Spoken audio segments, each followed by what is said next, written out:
கிறிஸ்துவுக்குள் பிரியமானவர்களே, மீண்டும் ஒரு ருசியாக உங்களை ஆண்டவராக இயேசு கிறிஸ்துவின் திருநாமத்தினாலே வாழ்த்துகின்றேன், வரவேற்றுக் கொள்கின்றேன். கர்த்தர் நல்லவர்.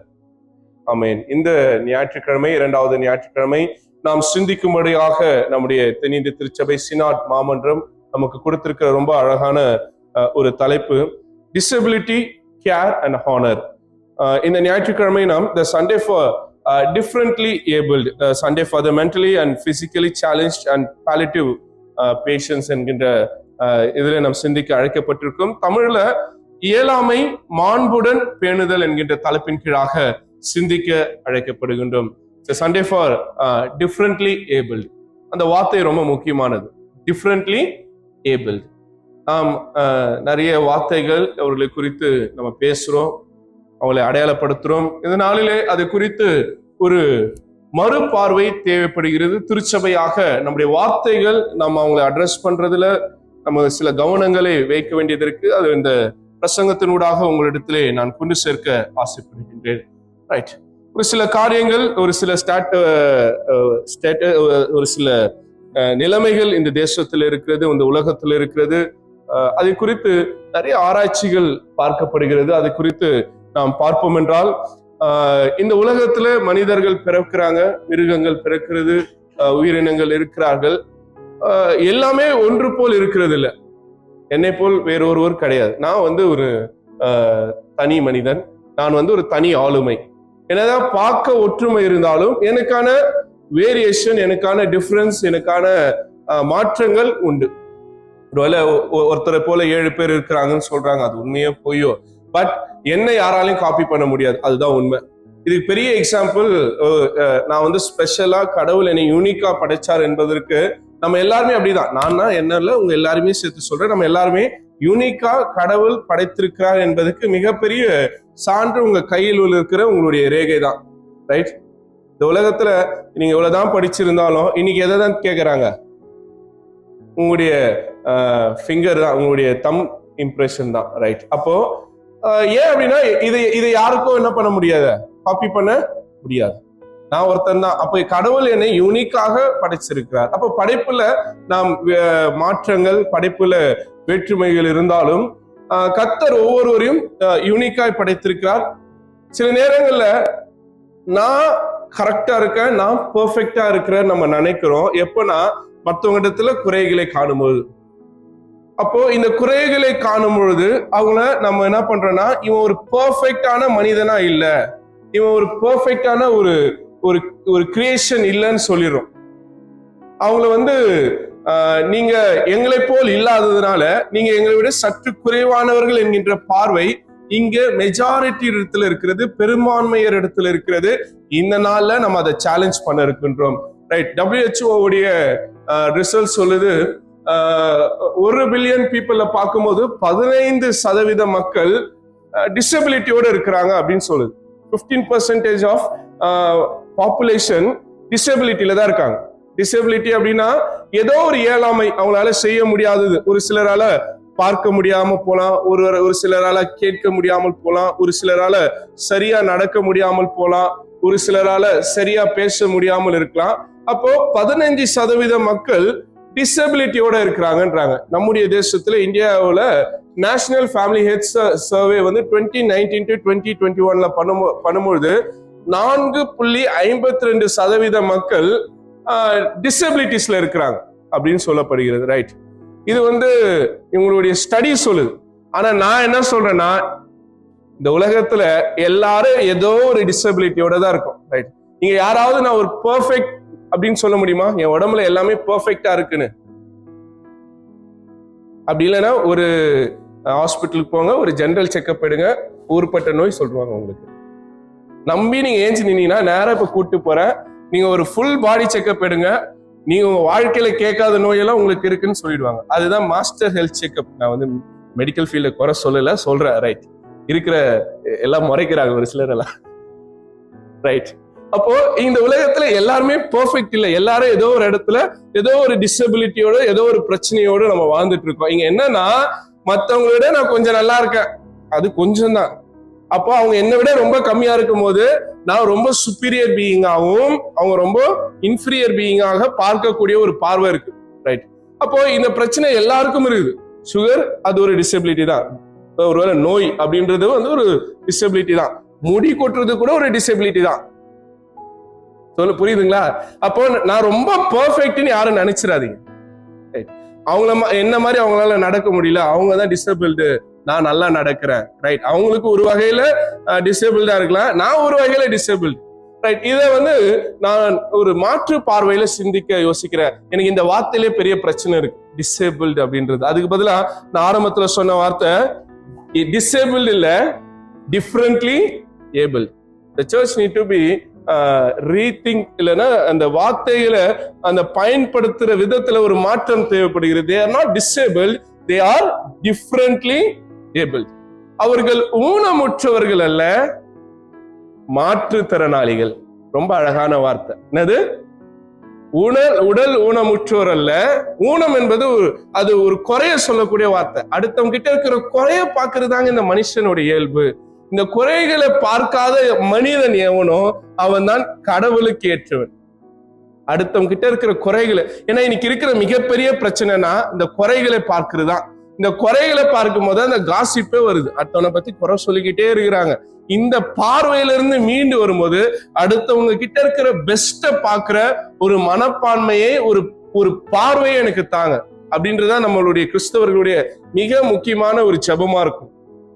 அப்போ அவர்கள் ஊனமுற்றவர்கள் அல்ல, அவங்க யார் என்றால் மாற்றுத்திறனாளிகள்.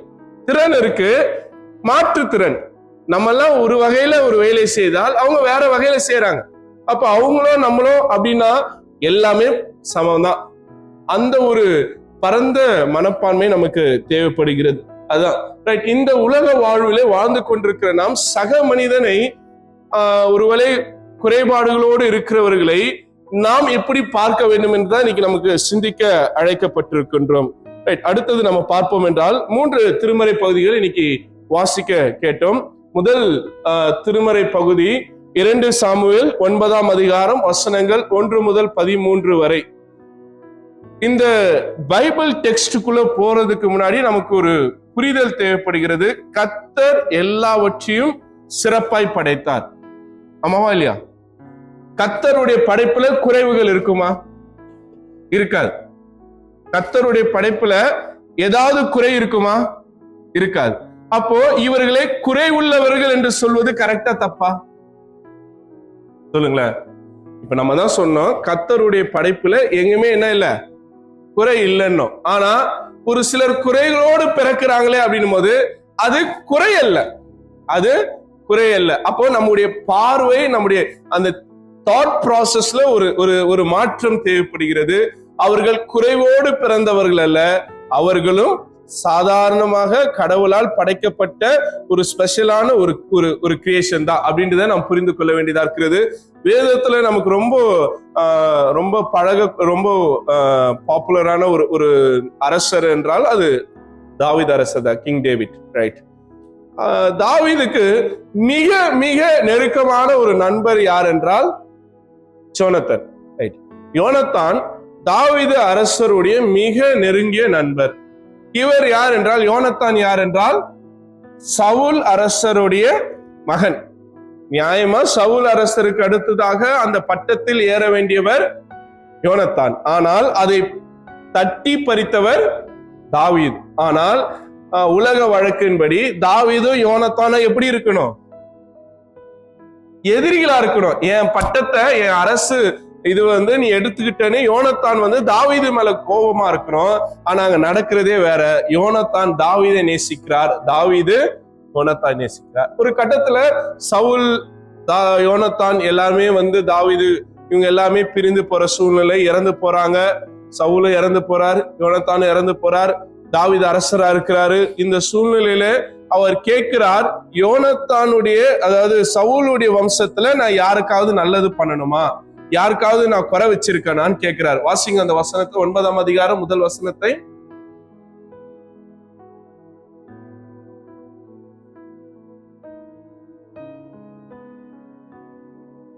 பல நேரங்கள்ல நம் ஒரு நிலைமையில இருப்போம், நம்ம ஒரு சிலர் ஏற்றி விட்டிருப்பார்கள் நம்முடைய வாழ்க்கையில. நம்முடைய நண்பர்களா இருக்கலாம், ஒருவேளை ஒரு HR இருக்கலாம், ஒரு மேனேஜரா இருக்கலாம்.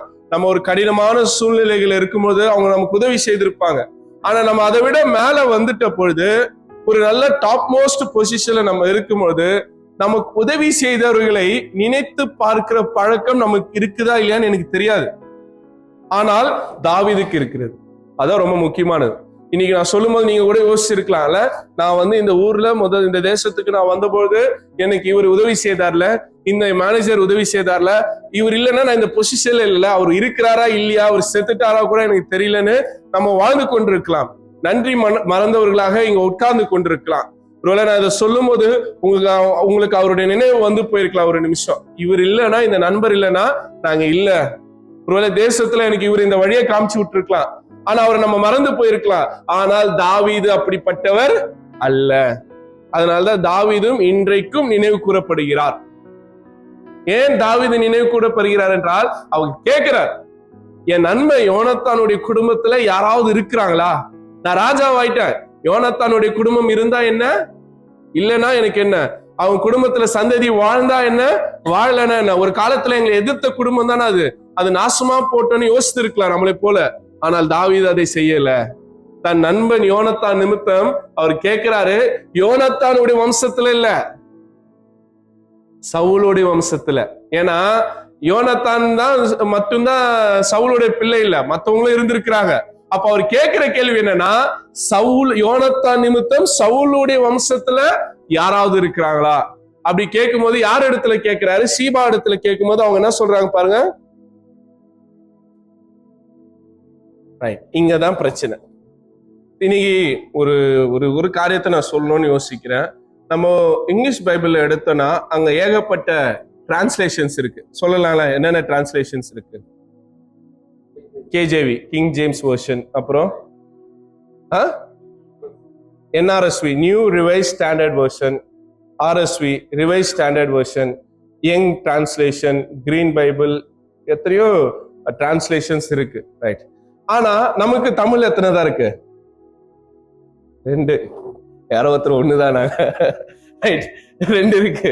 இது பவர் ஐயா மொழிபெயர்த்தது. இது பவர் ஐயா மொழிபெயர்த்தது, பரிசுத்த வேதாகமம். இன்னொரு டிரான்ஸ்லேஷன் இருக்கு. அது என்னது? திருவிவிலியம். ரைட், திருவிவிலியம். அது எல்லாருமே புது மொழிபெயர்ப்புன்னுவாங்க. நியூ அது நியூ இல்ல, 30 வருஷத்துக்கு முன்னாடி மொழிபெயர்க்கப்பட்டது, பொது மொழிபெயர்ப்பு. ரைட். தமிழ்ல நமக்கு லிட்ரேச்சர் ரொம்ப கம்மியா இருக்கிறதுக்கு ஒரு பெரிய சான்று. ஏன்னா 30 வருஷத்துக்கு அப்புறம் இன்னும் ஒரு ரிவிஷனே வரல. இதனாலதான் நம்ம இன்னும் பழைய வார்த்தைகளே பிடிச்சிட்டு இருக்கோம். உங்க வீட்டுல தண்ணி தேவைப்பட்டா, வீட்டுல இருந்து ஜலம் எடுத்துட்டு வாப்பா, யாருன்னா கேக்குறீங்களா? ஜலம் எடுத்துட்டு வாங்க நான் கேக்குறோம். என்ன கேக்குறோம்? தண்ணி தான். ஆனா நம்ம படிக்கிற இந்த டிரான்ஸ்லேஷன்ல என்னதான் இருக்கு? பரிசுத்தாவியானவர் ஜலத்தின் மீதா இருக்கார். ரைட். இதெல்லாம் ஒரு பக்கம் இருக்கு. ஒருவேளை நம்ம இன்னும் ஃபர்தரா நம்ம அப்டேட் ஆகணும் அப்படின்னா நான் உங்களை கட்டாயம் படுத்தல, நீங்க அதையும் வச்சு படிங்க. இதுல என்ன பிரச்சனைனா, இந்த டிரான்ஸ்லேஷன்ல இப்ப அழகா அந்த வார்த்தை வருது. யார் அது? வாசிங்க அந்த வசனம்.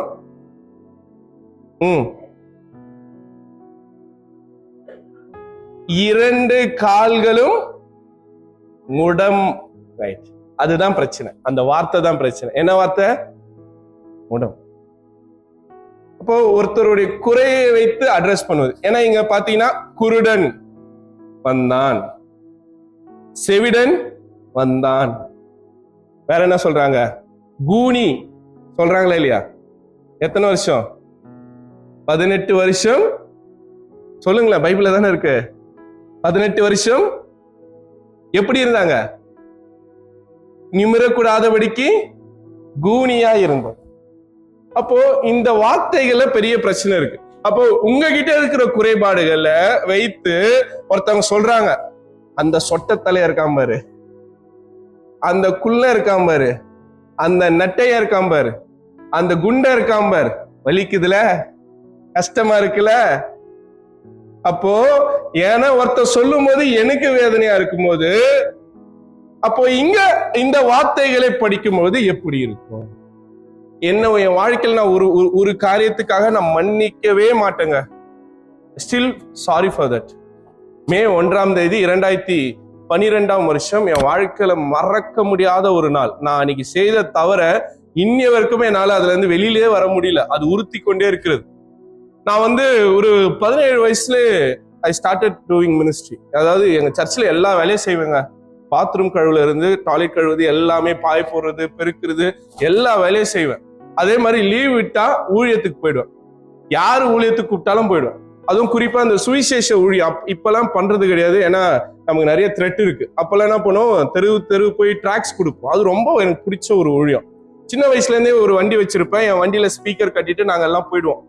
ஒரு டீமோட, எங்க ஒரு டீம், அதாவது ரயில்வே எங்க ஏரியா அரக்கோணம்னால ரயில்வேல ஒர்க்கர்ஸ் நிறைய பேர் இருப்பாங்க. அவங்களுக்கு மே 1 லீவு. மே 1 என்னது, உழைப்பாளர்கள் தினம். அப்ப அந்த கிறிஸ்டியன் ஃபெலோஷிப், அந்த ரயில்வே ஒர்க்கர்ஸ் எல்லாம் எங்களை கூட்டு போயிடுவாங்க. தம்பிங்களா வாங்கடா ஸ்கிட்டு போடுங்கடா அப்படின்ட்டு. நம்ம அந்த வயசுல ஸ்கிட்டு போடணும்னா ரொம்ப ஆசை. அவங்க ஒரு கிராமத்துக்கு கூட்டு போய் வண்டியெல்லாம் வச்சு ஸ்பீக்கர்ஸ் எல்லாம் போட்டு நாங்க ஸ்கிட்டு போடுவோம். எங்களுக்கு ரொம்ப ஃபேவரட்டான ஒரு ஸ்கிட்டு வந்து பையூரு பொய்யூரு மெய்யூரு. கேள்விப்பட்டிருக்கீங்களா? பையூரு பொய்யூரு மெய்யூரு. ரைட். இந்த கதையை நான் சொல்றேன். நாங்க ஸ்கிட்ல எப்படி பண்ணுவோம்னா, ஒரு ஆள் வருவாரு, அதான் நான் வந்து என்ன பண்ணுவேன், அங்க ரோட்ல ஒருத்தர் போவாரு, நான் அந்த மாதிரி பையூர்ல இருந்து வந்திருக்கேன், பொய்யூருக்கு வந்திருக்கேன், எனக்கு மெய்யூர் போறதுக்கு வழி வேணும்னு கேட்பாரு. முதல்ல ஒருத்தனை கேட்பாரு. அவன் நல்லா கேட்டு பேன்வான். உடனே டென்ஷன் ஆவான். நீயே ஊமை பையன், நீ வந்து எனக்கு வழி சொல்றியா போடான்னு அவனை அச்சு துரத்துருவான். அடுத்தது ஒருத்தர் வந்து அவர்கிட்ட போய் கேட்பாரு, இந்த மாதிரி நான் பையூர்ல இருந்து வந்திருக்கேன், பொய்யூருக்கு வந்திருக்கேன், மெய்யூருக்கு போட எனக்கு வழி சொல்லுங்க. ரெண்டாவது வாட்டி சொல்லுவாரு, அப்படின்னுவாரு. அப்பதான் தெரியும் இவர் யாரு காது. உடனே சொல்லுவாரு, டே நீயே செவிட்டு பையன், நீ எனக்கு வழி சொல்ல வந்துட்டான்னு அவனே என்ன பண்ணுவாரு, கத்துருவாரு. மூணாவது ஒருத்தர் வருவாரு. அவர் சொல்லுவாரு, வழி கேட்ட உடனே நேரா போ, ரைட்ல போ, லெஃப்ட்ல போகணும். இவரும் அப்படி போயிட்டு வந்தா அங்க ஒரு கிணறு இருக்கும். திருப்பி வருவாரு. அவன் நல்லா கூலிங் கிளாஸ் போட்டுருப்பான். முதல்ல நீ கண்ணாடியை கழட்டினுவான். கண்ணாடி கட்டினா அவன் கண்ணு தெரியாத, டே கூட்டு பையல நீ எனக்கு வழி சொல்றியா, நான் போய் கிணத்துல விழுந்திருப்பேன்டா அப்படின்னு அவரை திட்டுவார். கடைசியா அந்த ஸ்கிட்ல யார் வருவாரா, நாலாவதா ஒரு பாஸ்டர் வருவார். அவர் வந்து சொல்வாரு, என்னன்னு சொல்லுவார் தெரியுங்களா, பையூருன்றது அம்மாவுடைய வயிறு, பொய்யூருன்றது இந்த உலகம், மெய்யூருன்றது பரலோகம். இந்த பரலோகத்துக்கு போனோம்னா இயேசுதான் வழியும் சத்தியமும் ஜீவனும் சொல்லி இந்த ஸ்கிட்ல நாங்க நிறைய காமிக்கா அந்த காமெடி எல்லாம் பண்ணி மக்களை கூட்டத்தை கூட்டிடுவோம். அப்ப அங்கிள் எல்லாம் வந்து என்ன பண்ணுவாங்க, அவங்க சுவிசேஷத்தை சொல்லுவாங்க, நாங்க போய் ட்ராக்ஸ் எல்லாம் கொடுப்போம். ரைட். இந்த மாதிரி மே 1 அன்னைக்கு 2012 நான் பண்ணிட்டு இருக்கோம். ஸ்கிட் முடிச்சிட்டோம். அவங்க ட்ராக்ஸ் எல்லாம் சொல்லி முடிச்சிட்டாங்க. திடீர்னு ஒருத்தர் வந்தாரு கூட்டத்துல, மைக்கை வாங்கி பேசினார். சொன்னாரு, நான் படிச்ச வைக்கும் நான் கேட்ட வைக்கும் இயேசு சாமி ரொம்ப அன்பானவர், ரொம்ப நேசிக்கிறவர், எல்லார் மீதும் அன்பா இருக்கிறவரு, அவர் எல்லாரையும் சமமா படிச்சிருக்காருன்னு தான் நான் கேள்விப்பட்டு நான் வந்து என் மதத்தை விட்டு கிறிஸ்தவத்துக்குள்ள வந்தேன். இந்த டிராமாவை பார்த்தோன்னே ஏன்டா வந்தோன்னு என்னை வருத்தப்பட வச்சிட்டீங்கன்னாரு. அப்புறம் தான் தெரியுது அவர் யாரு, பார்வை இல்லாதவர். ஒரு பார்வை இல்லாதவர் அந்த கூட்டத்துல இருந்திருக்கிறாரு. நாங்க வந்து மக்களை கூப்பிட்டு மகிழ்ச்சியா இருக்கணும் அப்படின்றதுக்காக, சுவிசேஷத்தை கொண்டு செல்றதுக்காக அவங்களுடைய உடல் ஊனத்தை வைத்து ஒரு கிண்டலா உருவாக்குற அந்த டிராமா அந்த கூட்டத்துல இருந்த ஒரு பார்வையற்றவரை காயப்படுத்திச்சு. அன்னைக்கு உடைஞ்சு போன. ரைட். இனி என் வாழ்க்கையில யாரையும் அப்படி அடையாளப்படுத்திடக்கூடாது. நம்ம தெரியாம பண்ணிடுறோம். தெரியாம இன்னைக்கு நமக்கு இந்த சினிமா கற்றுக் கொடுக்கிறது என்ன, ஒருத்தனுடைய உருவத்தை வைத்து கேலி செய்வதுதான். ஆனால் அந்த உருவத்தை வைத்திருக்கிறவங்க அவங்களுடைய வலி இருக்குதுல்ல, அவங்களுடைய வேதனை இருக்குல்ல, அது அவங்க எக்ஸ்பிரஸ் பண்ணும்போது நாம் எவ்வளவு மோசமானவர்கள், அவருடைய பார்வையில இருந்து பார்க்கும்போது நம்ம எவ்வளவு தவறானவர்கள் என்பதை நாம் புரிந்து கொள்ள வேண்டியதா இருக்கு. இனி ஒரு காலமும் ஒருவரையும் நம்ம அப்படி அடையாளப்படுத்திடக்கூடாது. நிறைய வழி இருக்குது, மாற்று வழிகள். நான் சொன்னல, அவங்க உடல் ஊனமுற்றவர்கள் இல்ல, அவங்க யாரு, மாற்றுத்திறனாளிகள். குருடர்கள் இல்ல, குருட இல்ல, கண் பார்வை அற்றவர். முடவர் இல்ல, நடக்க இயலாதவர். செவிட இல்ல, காது கேளாதவர். ரைட். கூனி இல்ல, நிம்மற இயலாதவர். அப்படி பாலிஷ்டா அவங்களை அட்ரஸ் பண்ணுவது ரொம்ப முக்கியமானது. அப்போ ஒரு காலத்துல நம்ம அந்த நிலைமையில வந்துட்டா நம்மள இந்த சமுதாயம் அப்படி அடையாளப்படுத்தும் போது, இங்க அப்படிதான் இங்க ஒருத்தர் இருக்கிறார், அவர் பேர் என்ன, மெபிபோசேத். அவர் எப்படிப்பட்டவரா, 2 கால்களும் நடக்க இயலாத. அவருக்கு கால் எப்படி போச்சுன்னா, நீங்க வரலாற்றுல வாஸ்து பாத்தீங்கன்னா, பயந்து அவரை தூக்கிட்டு ஓடும் போது கீழே விழுந்து கால் என்ன ஆயிடுச்சு, அவருக்கு உடைஞ்சிச்சு. ரைட். ஆனா யூதர்களுடைய பாரம்பரியம் என்பது நீங்க எடுத்து வாசிங்க. லேவியராகமம் 21ஆம் அதிகாரம் 17ஆம் வசனம். லேவியராகமம் 21:17.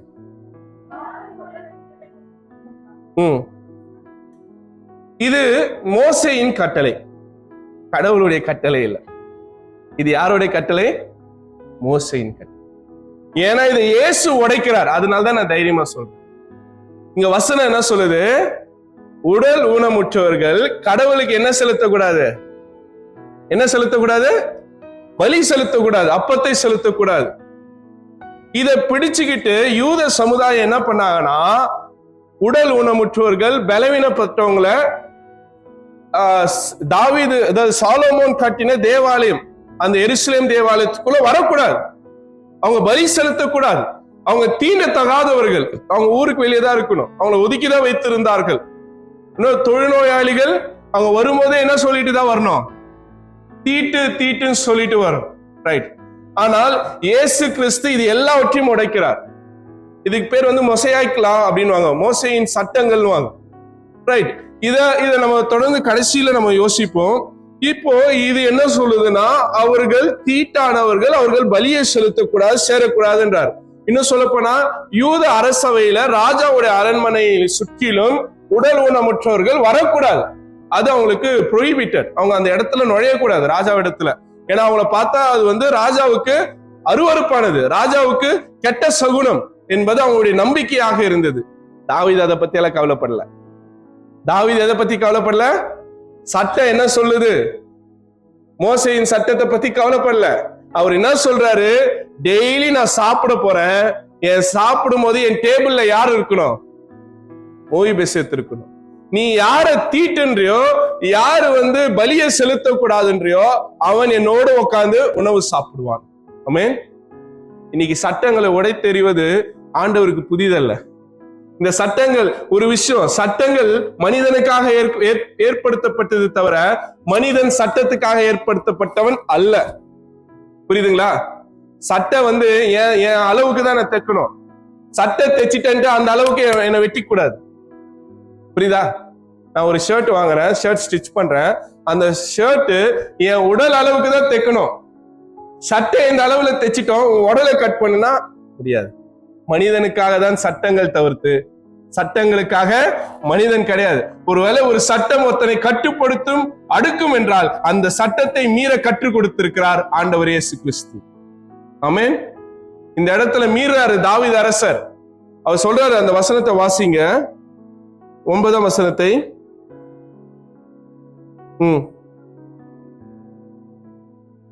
7ஆம் வசனத்தை வாசிங்க.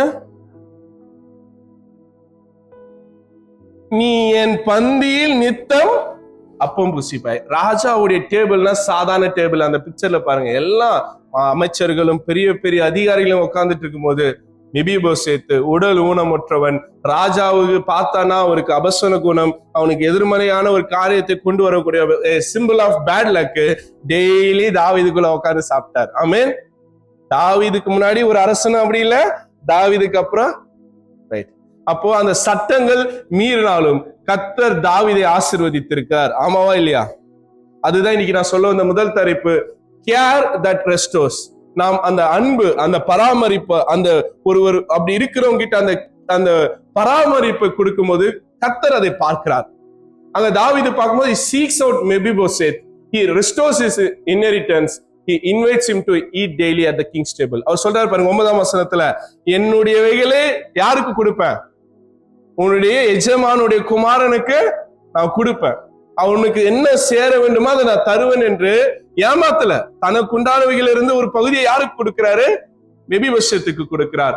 இன்றைக்கும் நாம் திருச்சபையாக, சமுதாயமாக, இறை மக்களாக, நம் மத்தியில் பலவீனமாக இருக்கிறவர்களுக்காக அவங்க மீது அன்பு காட்டணும், அவங்களுக்கு பராமரிப்பை காட்டணும், அவங்களுக்கு இரக்கத்தை காட்டணும். அதுதான் திருச்சபை, அதுதான் கிறிஸ்தவம் என்பதை நாம் புரிந்து கொள்ள வேண்டியதாக இருக்கிறது. இன்றைக்கு வாசித்த 2வது திருமறை அப்போஸ்தலர் 9ஆம் அதிகாரம் 32ஆம் வசனத்திலிருந்து 35ஆம் வசனம் வரை நம்ம பார்ப்போம் என்றால், அங்கே பேதுரு ஒரு இடத்துக்கு வராரு. அந்த இடம் பேர் என்ன சொல்லுங்களேன்? லீதா என்கின்ற ஒரு இடத்துக்கு வராரு. அங்க ஊழியம் செய்வதற்கு வரார். அங்க வரும்போது ஒரு மனுஷன் எத்தனை வருஷம் 8 வருஷம் எப்படி இருக்கிறாரு? அது என்ன வார்த்தைன்னு தெரியல, திமிர்வாதக்காரன். ரைட், எனக்கு அது அந்த வார்த்தையிலே ஒரு பெரிய உடன்பாடு இல்ல. ரைட், உடல் பலவீனம் மற்ற ஒரு மனிதன் 8 ஆண்டு காலம் படுத்திருக்கிறார். பேதுருக்கு அந்த மனுஷனுடைய பேர் தெரிந்திருக்கு. ஆமாவா இல்லையா? பேதுருக்கு அந்த மனுஷனுடைய பேர் தெரிந்திருக்கு. அதுதான் இன்னைக்கு நம்ம எல்லார் பேரும் தெரிஞ்சு வச்சிருப்போம். அது யாருடைய பேரு? நமக்கு மேல இருக்கிறவங்க பேரு, நல்ல அதிகாரத்துல இருக்கிறவங்க பேரு, ஒருவேளை ஒரு செலிபிரிட்டியுடைய பேரை தெரிஞ்சு வச்சிருப்போம். ஒரு சாதாரண உடல் ஊனமற்ற ஒரு மனிதனுடைய பேரை தெரிஞ்சு வச்சிருப்போம்னா கண்டிப்பா கிடையாது. ஆனா இங்க பேதுரு பார்க்கும்போது அவர் சொல்றாரு, அவருடைய பேரை சொல்றாரு. வாசிங்க அந்த 32ஆம் வசனத்தை. அவர் அழகா சொல்றாரு, ஐனியாவே எழுந்திரு, இயேசு கிறிஸ்துவனை குணப்படுத்துறார். அவருடைய பேர் அடையாளப்படுத்துறாரு. ரைட், குணப்படுத்துறார். 2வது காரியம், அவரை ஐடென்டிஃபை பண்றாரு. இன்னைக்கு இந்த திருச்சபை உங்களுடைய குடும்பத்தில், உங்களுடைய சமுதாயத்தில் இப்படி நலிவுற்றவர்கள், உடல் பலவீனப்பட்டவங்க, அவங்க ஐடென்டிஃபை பண்ணுங்க. ஏன்னா அவங்க ஆதரவு இல்லாமல் இருக்கிறாங்க. உடல் ரீதியான பலவீனம் ஒண்ணு, உள்ள ரீதியான பலவீனம் ஒண்ணு, தனித்து விடப்பட்ட சூழ்நிலை ஒண்ணு. இன்னைக்கு அதுதான் என்னுடைய மிகப்பெரிய இது. இங்க இவ்வளவு குடும்பங்கள் இருக்கிறது, யாரு சிக்கா இருக்காங்கன்னு தெரிய மாட்டேது. அப்போ இன்னைக்கு திருச்சபையுடைய பொறுப்பு அதுதான். ஐயா, இவங்க பலவீனத்தோடு இருக்காங்க, இவங்களுக்காக ஜெபம் பண்ணுங்க, இவங்க வீட்டுக்கு போங்க, நீங்க எனக்கு சொல்லணும், நாம போய் ஊழியம் பண்ணணும். அப்படிப்பட்டவர்களுக்கு உதவி செய்வதற்கு தான் கடவுள் நம்மை ஒரு குடும்பமா இங்க அழைத்திருக்கிறார். இங்க பேதுரு போய் அவருக்காக ஜெபம் பண்றாரு. அவர் சொல்றாரு, இயேசு கிறிஸ்து உனக்கு என்ன கொடுக்கிறாரு? சுகம் கொடுக்கிறார், உன்னை குணப்படுத்துறார். இன்னைக்கு நீங்களும் நானும் அழைக்கப்பட்டிருக்கிறது அதுக்காக தான், பலவீனப்பட்டவர்களை குணப்படுத்துவதற்காக தான். போன வாரம் பார்த்தோம் தெரியுங்களா? எசையா 61ஆம் அதிகாரத்துல அவர் சொல்றாரு பாருங்க, கர்த்தரின் ஆவியானவர் என்மேல் இருக்கிறார். எதுக்காக? சிறுமைப்பட்டவர்களுக்கு சுவிசேஷத்தை பிரசங்கிக்கவும். வாசிங்க எசையா 61. இருதயம் நெருங்குண்டவர்களுக்கு காயம் கட்டவும், விடுதலையும், கட்டுண்டவர்களுக்கு கட்டவிழ்க்குதலையும் கூறவும்.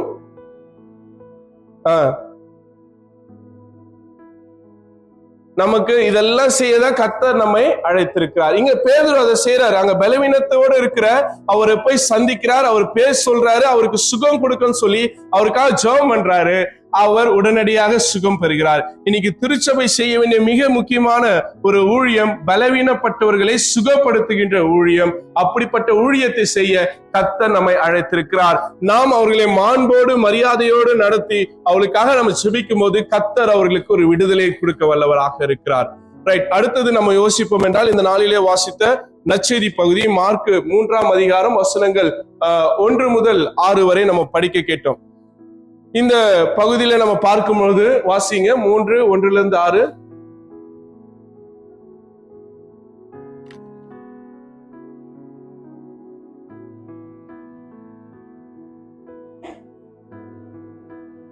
ரைட், இப்ப சட்டம் என்ன சொல்லுது? நீ ஓய்வுனால சுகப்படுத்த கூடாது. ஆனா இயேசு என்ன பண்றாரு? அடுத்த வசனத்தை வாசிங்க. ரைட், இங்க நிறைய எமோஷன்ஸ் நம்ம பார்க்க முடிகிறது. இயேசு அவன் மீது பரிதாபப்படுகிறார். ஆமாவா இல்லையா? ரைட், அந்த அன்பு. அவன் கை சும்மினவனாக இருக்கிறான், இவ்வளவு நாள் அவன் பலவீனத்தோடு இருக்கிறான், அவனுக்கு சுகம் கிடைக்கணும்னு அவர் போறாரு. ஒரு நல்ல விஷயம் செய்யும் போது 4 பேர் சப்போர்ட் பண்ண மாட்டாங்க. கண்டிப்பா 4 பேர் என்ன பண்ணுவாங்க? எதிர்ப்பாங்க. இங்க எதிர்க்கிறாங்க. இவர் எப்படி ஓய்வுனால இத செய்வாரு? ஆச்சா போச்சான்னு அவர் இடத்துல சண்டை போடுறதுக்கு தயாராக இருக்கிறார். அவரை கொலை செய்வதற்கு மனசுல ரெடியா இருக்கிறாங்க. இயேசுக்கு அதை பத்தி கவலையே கிடையாது. நீ ஒண்ணு செய்யாதனா ஆண்டவர் செய்வார், நீ செய்யினா அவர் செய்ய மாட்டார். ஓய்வுனால நீ வேலை செய்யக்கூடாதுன்னா கண்டிப்பா அவர் செய்வார். நீ சுகப்படுத்த கூடாதுன்னா கண்டிப்பா அவர் சுகப்படுத்துவார். அதுதான் இங்க. சட்டம் பெருசா ஆண்டவர் பெருசா? சொல்லுங்களேன். சட்டம் பெருசா ஆண்டவர் பெருசா? நம்முடைய பாரம்பரியம் பெருசா ஆண்டவர் பெருசா? ஆண்டவர் தாங்க பெருசா. இங்க ஆயர் பெருசா, திருச்சபை பெருசா? இல்ல திருச்சபையின் ஆண்டவர் பெருசா? ஆண்டவர். இந்த உலகத்தில் எல்லாவற்றிலும் காட்டிலும் ஆண்டவர் பெரியவர் என்பதை நம்ம புரிந்து கொள்ள வேண்டியதாக. ஆண்டவர் இந்த சட்டமும் தேவல, இந்த இதுவும் தேவல, எல்லாத்தையும் தூக்கி போடுறாரு. ஓய்வுனால நீ என்ன சுகப்படுத்தாதனா நான் சுகப்படுத்துவேன்னு அவருடைய கையை ஆண்டவர் சுகப்படுத்துகிறார். அதுதான் திருச்சபை. இந்த உலகம் என்ன வேணா சொல்லட்டும், இந்த சமுதாயம் என்ன வேணா சொல்லட்டும், நான் அதை செய்ய மாட்டேன். ஆமென். இந்த உலகம் அவனை குருடன் சொல்லிட்டோம், நான் குருடன் சொல்ல மாட்டேன். இந்த உலகம் அவனை நொண்டின்னு சொல்லட்டும், நான் அவனை நொண்டின்னு சொல்ல மாட்டேன். ஆமென். ஏன்னா என் ஆண்டவர் எனக்கு வேற கத்து கொடுத்திருக்கிறார். ஆமென்.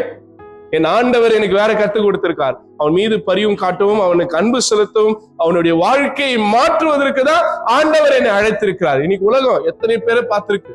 இதுக்கு முன்னாடி 2 ஸ்லைடு முன்னாடி போங்க. எல்லாருக்கும் தெரியும் இசையுடைய ஜாமவான் யார்? அவரு பீத்தோவன். அவர் யாரு? Is a deaf. காது கேட்க முடியாதவர் தான். அவருடைய சிம்பனி எல்லாம் பாத்தீங்கன்னா அவ்வளவு அழகா இருக்கும். எத்தனை பேருக்கு மேரி கியூரி, ஹெலன் கெல்லர் பத்தி தெரியும்? பெரிய ஆள். ஒரு வேளை தெரியலன்னா ஒரு 6 நிமிஷம் ஒரு டாக்குமெண்ட்ரி யூடியூப்ல இருக்கு, உங்க பிள்ளைகளுக்கு போட்டு காடுங்க. அந்த அம்மா வாழ்க்கையில ஒரு ஆசிரியர் எவ்வளவு பெரிய காரியத்தை செய்திருக்காரு. இன்னைக்கு வீட்டுக்கு போனோன்னு ஹெலன் கெல்லரை பத்தி ஒரு 6 மினிட் ஒரு டாக்குமெண்ட்ரி இருக்கிறது. அந்த அம்மா கண்ணு தெரியாதவங்க, காது கேட்க முடியாதவங்க, அவங்களுடைய வாழ்க்கையில ஒரு ஆசிரியர் எவ்வளவு பெரிய மாற்றத்தை கொண்டு வந்தால் அந்த அம்மா எவ்வளவு சாதிச்சு இருக்கிறாங்கன்றத பாருங்க. ஸ்டீஃபன் ஹாக்கின்ஸ் எல்லாருக்கும் தெரியும். அவர் வந்து கடவுள் மறுப்பாளர் தான். ஆனால் அவருடைய வாழ்க்கையில அவருடைய அறிவு, அவருடைய ஆற்றல், அவர் கண்டறிந்தவைகள் ஏராளம். அதனால இங்க குறை உள்ளவன் தான் கடவுள் எடுத்து பயன்படுத்துறார். வேதத்துல பாருங்க, மோசே ஆண்டவர் அழைக்கிறார், எப்பா நீ போய் என் மக்களை அழைத்துவான்னு. மோசே சொல்றார், நான் திக்குவாயும். எனக்கு புரியல, எப்படி ஒரு அரண்மனையில வளர்ந்தவரு திக்குவாயும் அந்த நாமம் உள்ளவராயிருப்பாரு? அவர் நல்லா வளர்ந்திருப்பாரு, எல்லாமே அவருக்கு தெரியும். காரணம் அந்த 40. என்ன 40? நாங்க அந்த பைபிள் ஸ்டடியில அது பார்த்தோம், ஃபாஸ்டிங் பிரேயர்ல. 40 40 40. முதல் 40 எங்க? அடுத்த 40 வனாந்தரத்துல என்ன பண்ணிட்டு இருந்தாரு? ஆடிக்கிட்டு என்ன உட்காந்து போயம் எழுதிட்டு கவிதைகள் சொல்லிட்டு இருந்திருப்பாரு. ரைட். 40 வருஷம் பேச்சுவார்த்தை இருந்திருக்காது. அப்ப என்ன இருப்பாரு அவரு? மந்த நாவும் திக்கு வாயுமா இருப்பாரு. ஆண்டவர் அழைக்கிறார், நீ போய் அந்த ஜனங்களை அழைத்து விடுதலை தேசத்துக்கு வான்றாரு. அவர் சொல்ற, என்னால முடியாது சுவாமி. நானும் வேதத்துல பாக்குறேன். ஆண்டவர் சொல்ற, நீ பேச வேண்டாம், உனக்கு பதிலா யார் பேசுவாரு? ஆனா எங்கேயாவது ஆரோன் பேசினாரா? ஏதாவது ஒரு இடத்துல ஆரோன் பேசியிருக்காரு மோசைக்கு பதிலா? யார் தான் பேசினாரு? மோசஸ் தான் பேசினார். கர்த்தர் தகுதி உள்ளவர்களை அழைக்கிறவர் அல்ல, அழைத்தவர்களை தகுதிப்படுத்துகிறார். ஆமென். ஒருவேளை நீங்க இன்னைக்கு நீங்க யோசிக்கலாம், இந்த வேலைக்கு நான் தகுதி இல்லை, இந்த ஆசீர்வாதத்துக்கு நான் தகுதி இல்லை, இந்த ரெஸ்பான்சிபிலிட்டிக்கு நான் தகுதி இல்லை. கர்த்தர் குவாலிஃபைடு என்னைக்குமே அழைக்கிறவர் அல்ல, he calls and qualifies. விசுவாசிக்கிறவர் அல்லேலூயா சொல்லுங்க. பலவான்களை கர்த்தர் தெரிந்து கொள்வதில்லை, பலவீனர்களை தெரிந்து கொண்டிருக்கிறார். அதனாலதான் நீங்களும் நான் இங்க இருக்கிறோம். ஆமென். விசுவாசிக்கிறவங்க அல்லேலூயா சொல்லுங்களேன். கர்த்தர் ஞானிகளை தெரிந்து கொள்வதில்லை, பைத்திய. நான் கர்த்தருக்காக பைத்தியமா இருக்கிறேன். எத்தனை பேர் பைத்தியமா இருக்கிறீங்க? ஒரு அல்லேலூயா சொல்லுங்களேன். கர்த்தர் ஞானிகளை வெட்கப்படுத்தும்படியாக யாரை தெரிந்து கொள்கிறார்? சொல்லுங்களேன். பைத்தியம். உங்களை நீங்க ஞானிகள் என்றால் கர்த்தருக்கு நீங்க தேவையே இல்லை. You think high about you, God doesn't want you. Amen. என்னை பற்றி நான் பெருசா யோசனை, கர்த்தர் எப்பா நீ எனக்கு தேவையில்லப்பா, நான் ஒண்ணுமே இல்லை, நான் ஒரு பைத்தியம், நான் வேஸ்ட் அப்படின்னு எவன் சரண்டர் பண்றானோ கர்த்தர் அவனைதான் உயர்த்த வல்லவராக இருக்கிறார். நீங்க எந்த ஜாபுக்குனாலும் போங்க. எனக்கு ஒரு வருத்தம், 1000 ஜாபுக்கு வரணும் விட எங்க டைசிஸ்ல மெடிக்கல் ஃபிட்னஸ் கொடுக்கணும். எது? மெடிக்கல் ஃபிட்னஸ் கொடுக்கணும். எங்களுடைய சிஎஸ்சி ஹாஸ்பிட்டல்ல போய் எல்லா டெஸ்டும் பண்ணி நான் ஃபிட்டா இருந்தாதான் 1000 ஜாபுக்கு அப்ளை பண்ண முடியும். 1000 இந்த தேர்வுக்கு எக்ஸாம் எல்லா இதுலயும் அப்படிதான் இருக்கு. அப்போ குறைபாடு உள்ளவங்க இங்க தேவையில்லையா? ஒன்லி கவர்மெண்ட் செக்டார்ல மட்டும்தான் என்ன கொடுக்குறாங்க? ஒரு ரிசர்வேஷன் கொடுக்குறாங்க. யாருக்கு? மாற்றுத்திறனாளி. இதே நீங்க பிரைவேட் செக்டார்ஸ்ல இது இருக்கான்னு எனக்கு தெரியல. ஆனா ஆண்டவர் இடத்துல நீ ஏபிள்டு, டிசேபிள்டு, நீ மாற்றுத்திறனாளி, நீ நல்ல திறனாளி, அதெல்லாம் கவலை இல்ல. ஆண்டவர் அழைத்தா அவ்வளவுதான். ஆமென். கர்த்தர் அழைக்கிறவர், அவர் உண்மை உள்ளவர், அழைத்தவரை அவர் தகுதிப்படுத்துகிறவராக இருக்கிறார். இன்னைக்கு கூட நம்ம வாழ்க்கையில நீங்க எந்த நிலைமையில் இருந்தாலும் சரி, கர்த்தர் உங்களை தகுதிப்படுத்த வல்லவராக இருக்கிறார். நான் ஆரம்பத்துல சொன்னது அந்த லாங்குவேஜ் அண்ட் ஆட்டிடியூட் ரொம்ப முக்கியமானது. அடுத்தவர்களை காயப்படுத்தாத வார்த்தைகள், இந்த உருவ கேலி, ஒருவருடைய குறைவுகளை வைத்து கேலி பண்றது தயவுசெய்து நிறுத்துருங்க. அது ரொம்ப பாவம். ஒருத்தருடைய குறைகளை வைத்து அடையாளப்படுத்துவது. ரைட். அடுத்தது, the truth is we are all differently abled. அதுதான் நான் சொன்ன ஆரம்பத்துல. Some of us can run but struggle to forgive. நம்ம நல்ல வேகமா ஓடலாம், ஆனா வேகமா ஒருத்தனை மன்னிக்க முடியலையே. Some can see but fail to others pain. நம்ம எல்லாம் நல்ல கண்களை திறந்து பார்க்கலாம், ஆனா அடுத்தவருடைய வலியை நம்மளால என்ன பண்ண முடியல, உணர்ந்து கொள்ளலாம். Some can hear but refuse to listen God's voice. நம்ம நல்லா கேட்கலாம். அதான் ஆண்டவர் மறுபடியும் வேதத்துல சொல்றார், காதுள்ளவன். இது ரெண்டு இருக்கிறதுனால எனக்கு காது இருக்குன்னு அர்த்தம் இல்ல. ஆமென். அதனாலதான் பைபிள் அந்த வசனம் மறுபடியும் வரும், காதுள்ளவன் கேட்க கடவன். அப்போ நாமும் ஏதோ ஒரு குறைபாடுகளோடு நாம் வாழ்ந்து கொண்டிருக்கிறோம் என்பதை நாம் புரிந்து கொள்ள வேண்டியதாக இருக்கிறது. இந்த உலகத்துடைய வேல்யூஸும் கடவுளுடைய வேல்யூஸும் நான் பிரித்து காட்ட விரும்புகிறேன். இந்த உலகத்துல ஒரு ப்ராடக்ட் ரைட் நல்லா இருக்குன்னா பிரச்சனை இல்லை, அதுல ஒரு சின்ன டிஃபெக்ட் இருக்கு, உடனே அதுக்கு பேர் என்னது, டிஃபெக்டிவ். அது உடனே என்ன பண்ணோம், டிஸ்கார்ட் பண்ணிடணும். இன்னைக்கு இந்த சமுதாயம் அப்படிதான் போயிட்டு இருக்கு. ஒருவேளை எங்க அப்பா எங்களுடைய தாத்தா காலத்துல ஒரு டேப் ரெக்கார்ட் ரிப்பேர்னா அதை கழட்டி அதை ரிப்பேர் பண்ணி அதை திருப்பி என்ன பண்ணுவாங்க. இன்னைக்கு அந்த கல்ச்சரே போயிடுச்சு, அந்த ரிப்பேர் பண்ற கான்செப்டே போயிடுச்சு. ஒன்னு ரிப்பேர்னா யூஸ் அண்ட் த்ரோ. கடவுள் யூஸ் அண்ட் த்ரோவே கிடையாதுங்க. நீ டிஃபெக்டிவா இருக்கியா, கடவுளுக்கு தேவை. ஆண்டவரே நான் உடைஞ்சு போன பாத்திரம், கவலையே படாத, நீ தான் எனக்கு தேவை. அந்த புரோக்கன் வெசல் தான் அவருக்கு தேவை. நீ நல்லா இருந்த கடவுளுக்கு தேவையில்ல. அதாவது அவர் சொல்றாரு, பிணியாளிகளுக்கு தான், நல்லா இருக்கிறவனுக்கு வைத்தியம் தேவையில்ல, உடைஞ்சு இருக்கிறவனுக்கு தான். அந்த புரோக்கன் திங்ஸ் தான் என்னவா மாறுது, பிளெஸிங்கா மாறுது. மந்தனாவும் திக்குவாயுள்ள மோசேதான் அத்தனை ஜனத்தை இஸ்ரவேல் மக்களை கானானுக்கு நேராக வழி நடத்தின உலகத்தின் மிகப்பெரிய தலைவன். ஆமென். அவரை போல ஒரு தலைவன் இருந்ததாக இல்ல வரலாற்றுல. அப்படிப்பட்ட ஒரு தலைவன். அவர் ஒரு பலவீனம், ஒரு உடல் ஊனமுற்றவர் என்றுதான் நம்ம சொல்லணும். ஆனா கர்த்தர் அவரை மாற்றுகின்றார். ஆமென். அதே போலதான் இங்க ஒருத்தருடைய எஃபிஷியன்சி முக்கியம். இந்த உலகத்துல கர்த்தருக்கு எஃபிஷியன்சி முக்கியமே இல்ல, அவருடைய எசன்ஸ், அவருடைய பிரசன்ஸ் தான் முக்கியம். ஆமென். நீ எப்படி வேலை செய்யற, 100 பேருக்கு இருக்கிற அறிவு அவருக்கு தேவையில்லை, நீ அவரு கூட இருந்தா போதும். ஆமென். அப்படிப்பட்டவர். அதே போல இந்த உலகம் நல்ல ஸ்ட்ராங்கா இருக்கிறவனை தான் தேர்ந்தெடுக்கும், நல்ல அறிவா இருக்கிறவனை தான் தேர்ந்தெடுக்கும். நான் ஆரம்பத்துல சொன்னேன்ல, ஆண்டவர் வலிமையற்றவர்களையும் ஒரு மாதிரி பலனற்றவர்களையும் தான் தேர்வு செய்கிறவராக இருக்கிறார். ஏன்னா அப்பதான் நம்ம யாரை சார்ந்திருப்போம், ஆண்டவரை சார்ந்திருப்போம். நான் ஒரு நல்ல ஸ்ட்ராங்கா, நல்ல வயசா, நல்ல ஞானவானா இருந்தேன்னா, நான் ஒரு காரியத்தை சாதிச்சேன்னா அந்த கிரெடிட் யாருக்கு போகும் சொல்லுங்களேன்?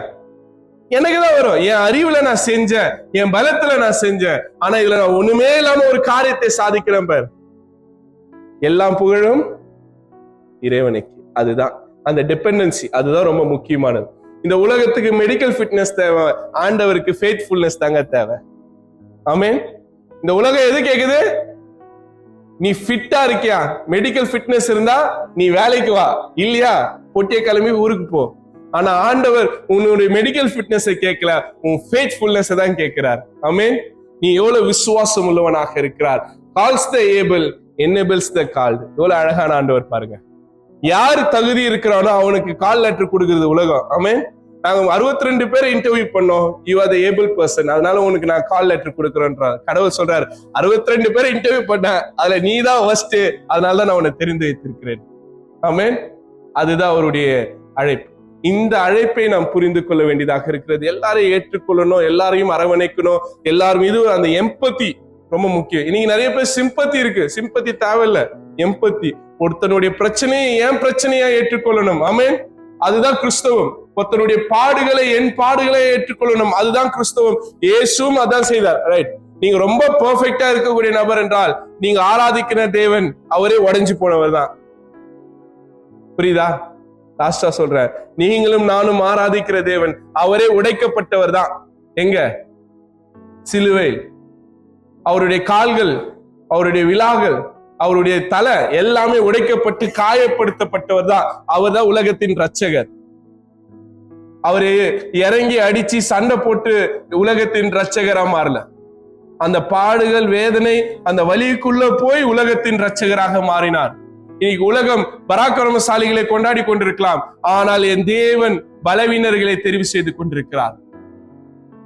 பலத்தினாலும் அல்ல, என் ஆவினாலே ஆகும். அந்த ஆவியானவர் நம்மோடு இருக்கிறார். அவர் காரியங்களை நடத்த வல்லவராயிருக்கிறார். நீங்கள் உடைந்து போய் இந்த ஆராதனையை நீங்கள் கலந்திருப்பீர்கள் என்றால் உங்கள் தேவன் உங்களை பலப்படுத்த வல்லவராக இருக்கிறார். உங்கள் தேவன் உங்கள் வாழ்வை மாற்றி அமைக்க வல்லவராக இருக்கிறார். இல்லாதவைகளை இருக்கிறவைகளாக, வலுவிழந்தவர்களை வலுப்படுத்துகிறவர்களாக, ஆற்றல் அற்றவர்களை ஆற்றல் படுத்துகிற தேவன் நம்மோடு இருக்கிறார். அந்த தேவனிடத்துல நம்ம ஒப்பு கொடுப்போம். கர்த்தர் நம்மை ஆசீர்வதிக்க வல்லவராயிருக்கிறார். தலையை தாழ்த்தி ஜெபம் செய்வோம். அன்பின் ஆண்டவரே, இந்த வேலைக்காக நன்றி செலுத்துகிறோம். இந்த வார்த்தைகளை தியானிக்கும்படியாக நீ தந்த இந்த அழைப்புக்காக நன்றி செலுத்துகிறோம்.